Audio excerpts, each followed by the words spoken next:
Direto de Brasília. Oferecimento Sebrae. Empreendedorismo que transforma. Olá, estamos começando mais um Direto de Brasília, que é o jornalismo levado a sério. Olá, Campbell. Olá, Camila. Olá, Voit. Olá, Camila. E olá para você também que acompanha o nosso Direto de Brasília, que você pode assistir através do canal do Grupo KTV e também pelo nosso site www.diretodebrasilia.com.br e por todas as demais mídias sociais. E agora também no canal 12 da NET. Bom, então vamos começar conferindo como está o tempo aqui em Brasília. O tempo continua, pelo jeito, instável, hein, Camila? Olá, Voit. Olá, Campbell. Pois é, e pelo jeito vai continuar. Vamos então às informações do INMET, o Instituto Nacional de Meteorologia. Tempo encoberto, previsão de chuvas isoladas. Temperatura mínima foi de 18 graus e a máxima chega aos 26 graus. E o que está circulando hoje nos jornais e também nas mídias sociais? Uma das principais manchetes de hoje é o desmembramento do Ministério do Trabalho em pelo menos 3 segmentos. Isso está provocando uma reação. Inclusive, um dos argumentos é que a divisão proposta é inconstitucional. O anúncio foi feito ontem pelo futuro ministro da Casa Civil, Onyx Lorenzoni. O presidente eleito, Jair Bolsonaro, chegou hoje pela manhã a Brasília e vai dar início às conversas com os líderes, os caciques dos partidos políticos. É uma nova fase de sua estratégia de negociações para o futuro governo. Bolsonaro também pode anunciar hoje o novo ministro do Meio Ambiente e confirmar ou não se a FUNAI vai mesmo para o Ministério da Agricultura. Já o filho de Bolsonaro disse que ainda não está decidido se direitos humanos terá ministério. E o STF deve julgar hoje mais um dos recursos que visam soltar Lula. Já o ex-governador Cabral pode sofrer mais uma condenação. Penas podem ultrapassar 200 anos de cadeia. Ok, Camila, valeu. E agora vamos ver como se comportou o mercado financeiro. A Bovespa operou em alta de 0,35%. O dólar opera em baixa a 0,35 também, cotado a 3,829. O mercado opera estável e continua reagindo bem ao anúncio do novo governo. Agora nós vamos para um pequeno intervalo e depois nós vamos falar sobre mercado de trabalho, emprego, tudo o que você precisa saber. Aguarde um minutinho só que nós já voltamos.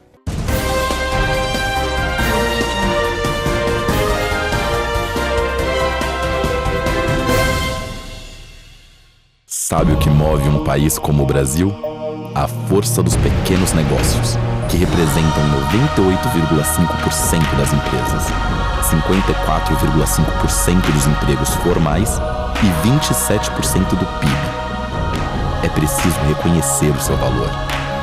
Em cada canto do Brasil, tem um empreendedor disposto a fazer o dia de hoje melhor que o de ontem.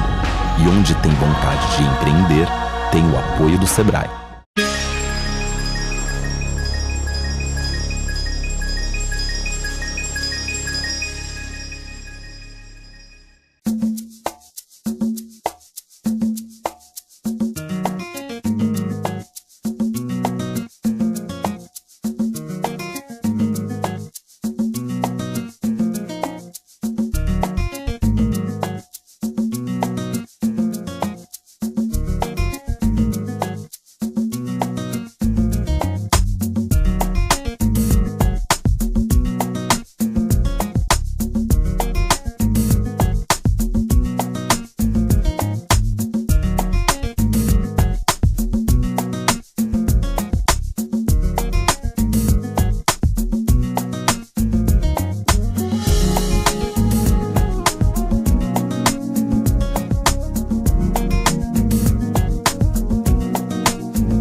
Sabe o que move um país como o Brasil?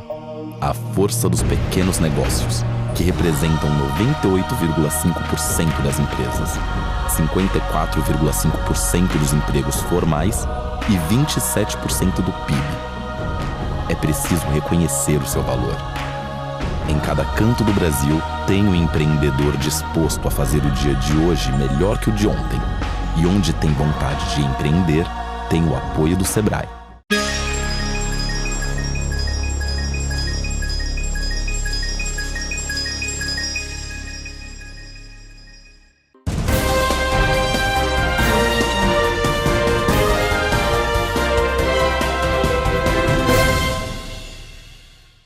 Estamos recebendo hoje aqui no Direto de Brasília, Paulo Jorge de Paiva Fonseca. Ele é analista ligado à Unidade de Gestão Estratégica do SEBRAE. Primeiramente, Paulo, bom dia. Bom dia, Carlos. Seja bem-vindo ao nosso programa. Você já poderia começar nos explicando como é que se comportou este ano o mercado de trabalho e a geração de emprego no Brasil? Tá. No SEBRAE nós fazemos um acompanhamento mais específico do desempenho das micro e pequenas empresas. Tá? E o que a gente tem observado é que esse segmento da economia é que vem puxando, né, que vem sustentando a geração de emprego no país. Esse ano, por exemplo, de 2018, todos os meses do ano, né, eles registraram geração positiva de emprego, saldo positivo. O que significa isso? Que eles mais contrataram do que desempregaram, né? Enquanto as médias e grandes empresas, 4 meses do ano, em janeiro, fevereiro, junho e agora em outubro, eles registraram saldo negativo, mais desempregaram do que contrataram. Com isso, os pequenos negócios já estão acumulando um saldo na faixa de 650 mil empregos só esse ano, né? Que é mais, quase o dobro do que eles acumularam em todo o ano de 2017. Né? Então, a média nos 10 meses ficou mais ou menos semelhante, né? Sim. Eles não registraram um quantitativo muito baixo de emprego gerado. Oscilam ali na faixa de 60, 80, 100 mil empregos por mês. Tá? Agora, eu tenho uma questão, bom dia, Paulo. Bom dia.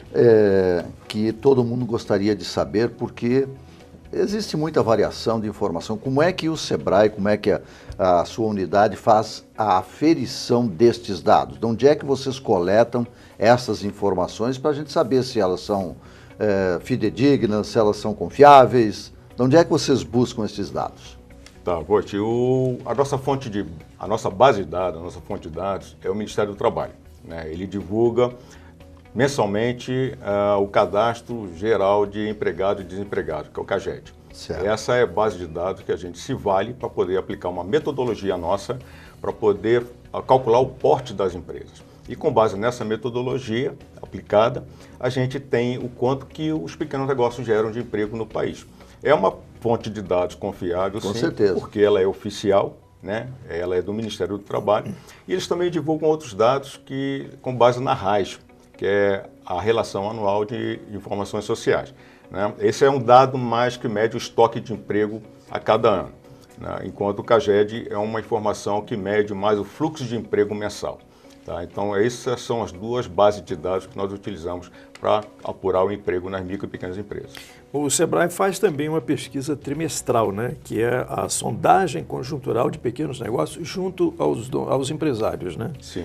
Como é que ficou isso aí nesses últimos, vamos considerar, 12 meses? Sim, a sondagem conjuntural, a gente criou ela em junho do ano passado, né, 2017, com o objetivo de captar do empresário qual era a expectativa que ele tinha com relação à economia, com relação ao negócio dele, né, se ele iria aumentar o faturamento, com relação à empresa dele, ao negócio de uma forma geral, e com relação ao emprego, se ele pretendia contratar novos funcionários ou demitir funcionários, ou se ele não ia nem contratar nem demitir nos próximos 12 meses, sempre olhando 12 meses à frente.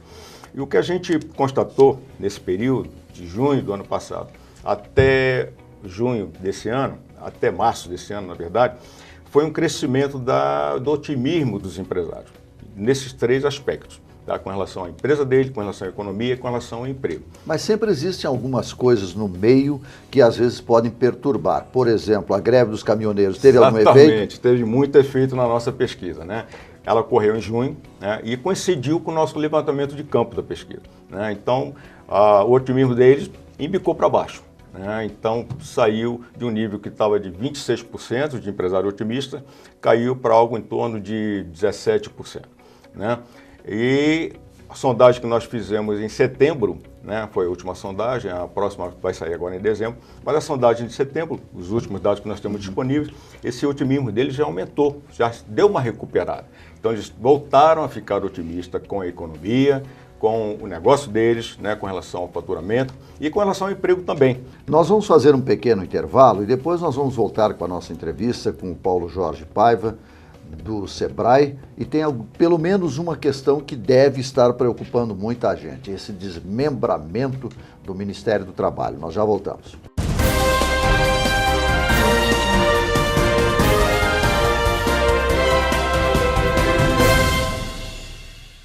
Sabe o que move um país como o Brasil? A força dos pequenos negócios, que representam 98,5% das empresas, 54,5% dos empregos formais e 27% do PIB. É preciso reconhecer o seu valor. Em cada canto do Brasil, tem um empreendedor disposto a fazer o dia de hoje melhor que o de ontem. E onde tem vontade de empreender, tem o apoio do Sebrae.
Sabe o que move um país como o Brasil?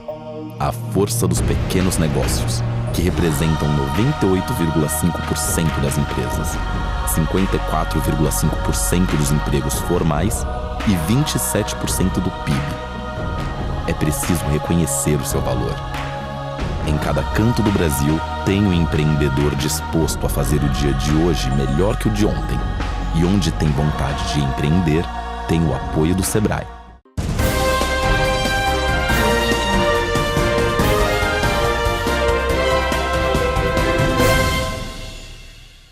Estamos recebendo aqui no Direto Paulo Jorge de Paiva Fonseca, da Unidade de Gestão Estratégica do Sebrae.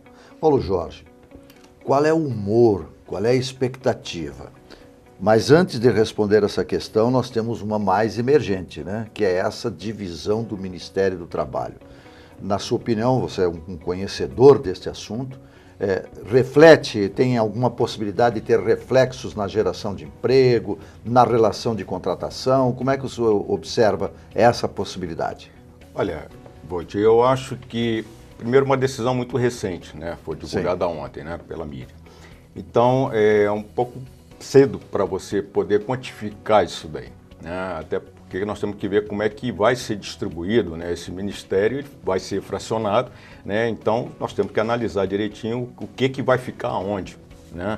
Eu acho que, por exemplo, a parte, nós mexemos muito no Sebrae com a parte de dados estatísticos do Ministério que eles produzem, né? Que é o caso de Arraiz. Essa parte deve ir para o Ministério da Economia. Seria o mais racional, né? É o mais racional. Então, eles devem continuar a produzir esses dados que são realmente os que nos interessam, né? Mas com relação a emprego, a geração de emprego, né, eu acho que não vai haver tanta modificação assim, porque eu acho que existia por trás dessa fragmentação do Ministério, mas alguns aspectos com relação a sindicatos, né? Então, é isso que eu acho que o governo está mais preocupado em resolver. Tá? Então, assim, a nossa expectativa é que o emprego continue, até porque o emprego ele tem uma alta correlação com o PIB. Né? Então, quando os anos em que o PIB ele aumenta, por exemplo, o ano de 2010, tivemos um PIB recorde de 7,5% e as MPEs, as micro e pequenas empresas, bateram recorde de geração de emprego. Foram mais de 2 milhões de empregos gerados em 2010. né? Então, essa autocorrelação existe com o PIB.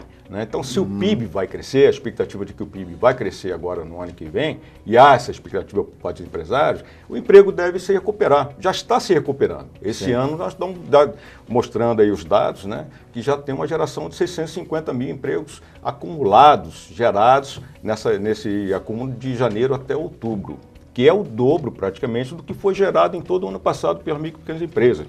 Né? As médias e grandes, elas já vêm registrando saldo negativo de emprego nos últimos 5 anos. Elas não vêm conseguindo se recuperar. Esse ano que elas estão dando um sinalzinho de que vão gerar um saldo positivo de emprego. Paulo, vocês estão acompanhando o humor do empresariado nacional em relação ao novo governo?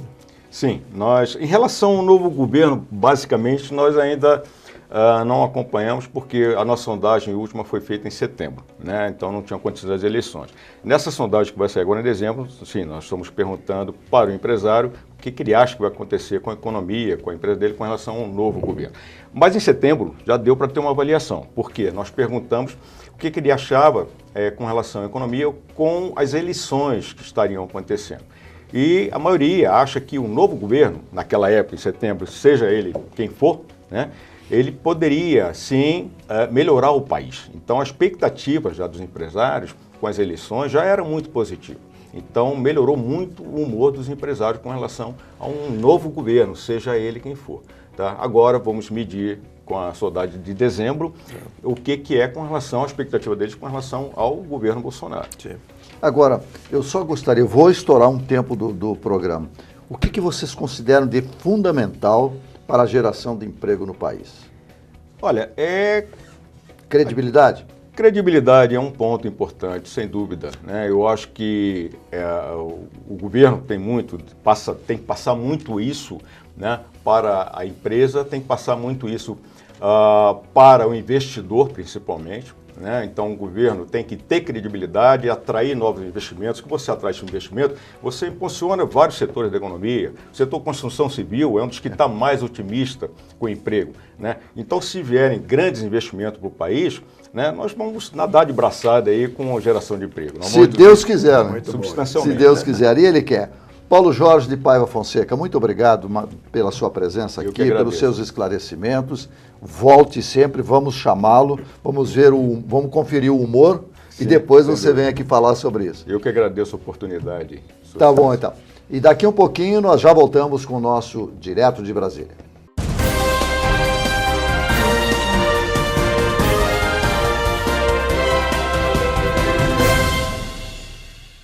Sabe o que move um país como o Brasil? A força dos pequenos negócios, que representam 98,5% das empresas, 54,5% dos empregos formais e 27% do PIB. É preciso reconhecer o seu valor. Em cada canto do Brasil, tem um empreendedor disposto a fazer o dia de hoje melhor que o de ontem. E onde tem vontade de empreender, tem o apoio do Sebrae.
Sabe o que move um país como o Brasil? A força dos pequenos negócios, que representam 98,5% das empresas, 54,5% dos empregos formais e 27% do PIB. É preciso reconhecer o seu valor. Em cada canto do Brasil, tem um empreendedor disposto a fazer o dia de hoje melhor que o de ontem. E onde tem vontade de empreender, tem o apoio do Sebrae.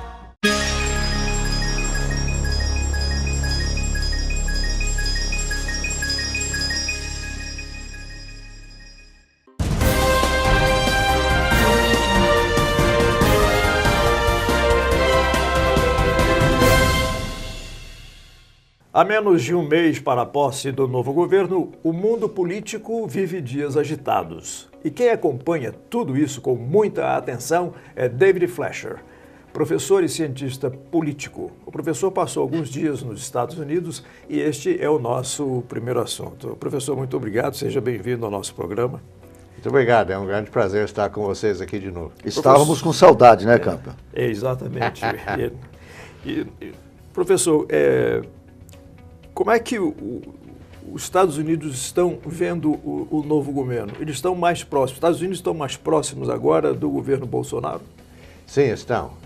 Porque há uma afinidade maior, porque Bolsonaro representa uma posição ideológica um pouco mais à direita, né? Então isso combina um pouco mais com a visão do governo Trump, por exemplo. Nós tivemos vários novos governos aqui na América Latina, que foram eleitos no lugar de governos mais à esquerda, no Chile, na Argentina e outros lugares, né? Mas ninguém sabe exatamente até onde esse namoro vai, né? Porque Trump é muito imprevisível, né? Então, de uma certa afinidade agora, pode descambar para alguma disputa, né, nos próximos meses. Então, a relação é muito incerta, né? O novo ministro das Relações Exteriores aqui no Brasil é alinhado, né, ideologicamente mais à direita. O John Bolton, né, que é o chefe do Conselho de Segurança Nacional dos Estados Unidos, a caminho de Buenos Aires para o G20, fez uma escala no Rio para tomar café com Bolsonaro. Tomar um café com um bolinho de milho lá, né? Exatamente. E a mesa foi muito criticada, porque não tinha nem toalha na mesa, né? Então a imprensa gosta muito de criticar, vocês sabem, né? Então, a imprensa teve até uma foto da mesa com várias indicações de problemas na mesa, né? Foi muito engraçado. Mas isso aí chega a influenciar no humor do americano, por exemplo, esse estilo Bolsonaro, ou eles já estão mais acostumados por causa do Trump? Não. Porque essa informalidade não é muito comum, né? Bom, o grande problema no exterior, tanto nos Estados Unidos como na Europa e também aqui um pouco na América Latina, é a visão do Bolsonaro que foi semeada pelos esquerdistas aqui no Brasil, principalmente o PT, de que a democracia brasileira está ameaçada. Isso é o refrão muito comum nos jornais americanos na Europa e aqui na América Latina, né?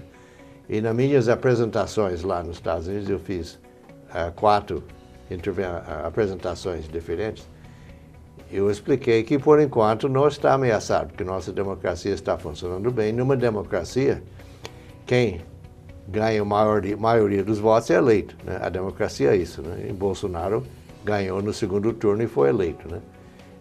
Então, ele tem um passado um pouco de afirmações autoritárias, mas tudo indica que ele vai seguir uma linha democrática, respeitando as instituições e jogando politicamente com o Congresso Nacional, com os governadores, etc., como a democracia brasileira funciona normalmente. Em relação a essa mesa de café, a gente tem que diminuir um pouco a importância dessa questão, né? Professor David Fleischer, e as nomeações do Bolsonaro? Como é que o senhor vê essas nomeações, principalmente de militares? Bom, essa era outra questão que eu tive que responder lá, de militares no governo, né? Nós já tivemos generais, não capitães, generais eleitos democraticamente presidente. O Dutra foi eleito em 45 e era um general, né, que tinha reformado e foi eleito pelo PSD em 50, né? Por exemplo, né? Mas de levar 5 ou 6 generais, o capitão levar 5 ou 6 generais para o governo e ainda ter um vice-general também, levanta muitas dúvidas, né? Porém, um dos aspectos desse movimento de colocar generais em posições chaves no governo, aparentemente é para diminuir o tome lá da cá de fisiologia, em que você coloca um general na infraestrutura, que sempre foi uma área de grandes propinas e corrupções, né? Minas e Energia também. Minas e Energia também, né? E alguns outros ministérios. A suposição é que o general vai resistir a esse tipo de politicagem, né? Nós vamos ter que esperar para ver. Eu entendo que sim, que é para pôr um pouco de ordem no galinheiro, né? E nada melhor do que um general bem experiente para isso, né? Talvez o general mais interessante é o general Heleno, que vai para o GSI. E ele é um dos generais que tem a melhor cabeça pensante, né, dos generais que o Bolsonaro escolheu, né?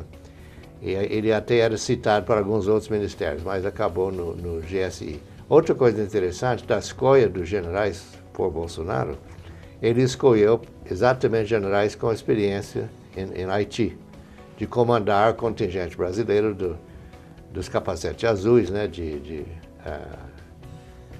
a força militar para impor a paz e recuperar a Haiti, né, tanto do terremoto como de um grande furacão que varreu a ilha lá, né. Quer dizer, estão acostumados com enfrentamentos muito difíceis, né? Sim, e de lidar com uma sociedade civil conturbada, né, que era Haiti até hoje, né? Agora, como é que o senhor imagina que esses generais vão lidar, e o próprio Bolsonaro, diante de um Congresso que é uma casa complicadíssima, e essa eleição não modificou muito isso aí também não, né?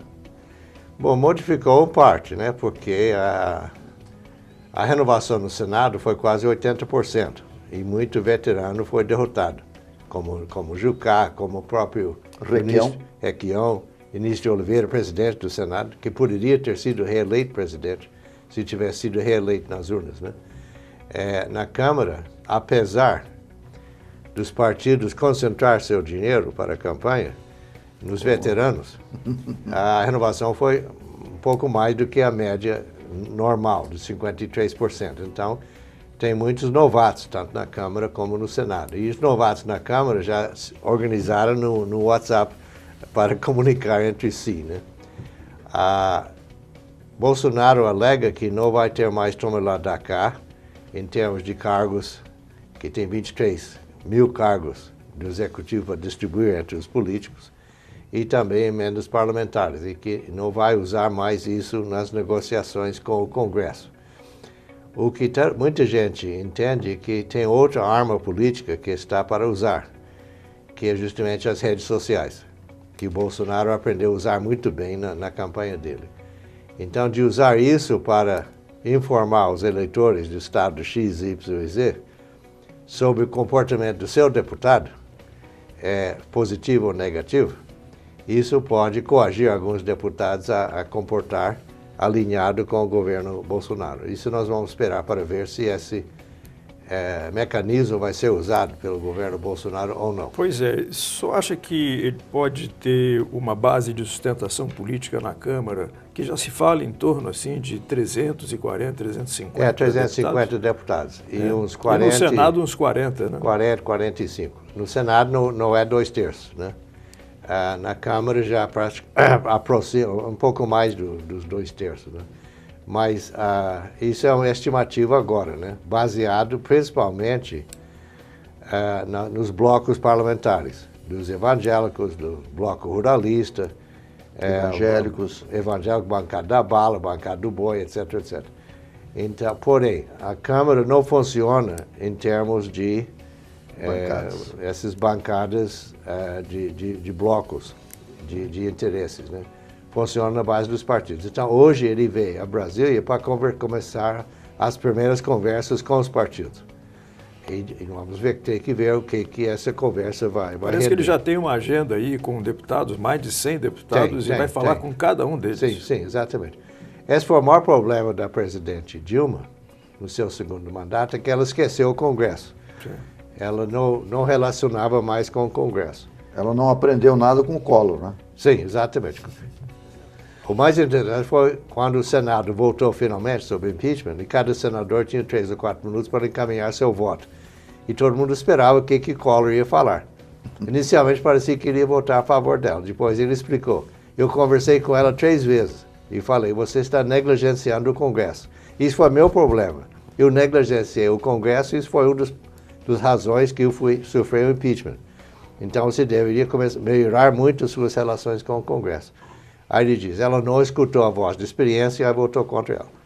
Então, essa é uma lição. Lula, diferentemente, era um negociador sindical.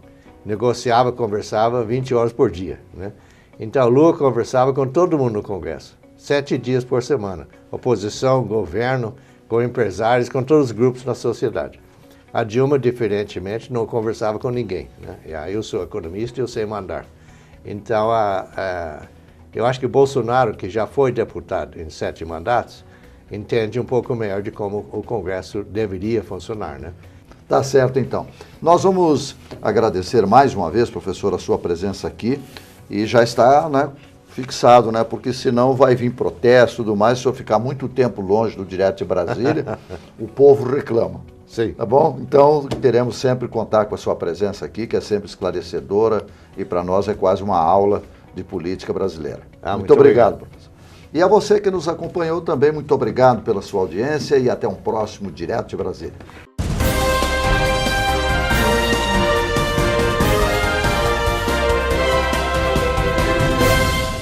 Direto de Brasília. Oferecimento Sebrae. Empreendedorismo que transforma.